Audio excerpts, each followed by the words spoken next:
ძოტნე ივანიშვილისა და გეკა გელაძის სახელით თაღლითობის ბრალდებით სუსმა ძალოვანი სტრუქტურის ყოფილი თანამშრომელი დააკავა. უწყების ინფორმაციით კონკრეტული პირების სახელების გამოყენებით მან ციხეში მყოფი ორი ბრალდებულის ოჯახებისგან 11,300 ლარი აიღო.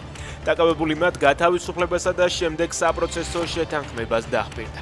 ბრალდებულს 6-დან 9 წლამდე პატიმრობა ემუქრება. კონკრეტულად რომელ უწყებაში ან რა თანამდებობას იკავებდა ის სუსი არ აკონკრეტებს.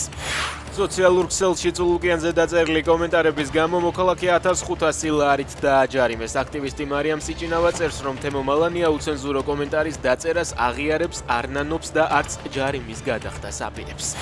მარნეული ბოლნისის გზაზე ავარიის შედეგად 4 ადამიანი დაშავდა. ერთმანეთს სატვირთო ავტომობილი და მიკროავტობუსი შეეჯახნენ. მომხდარზე გამოძიება მიმდინარეობს.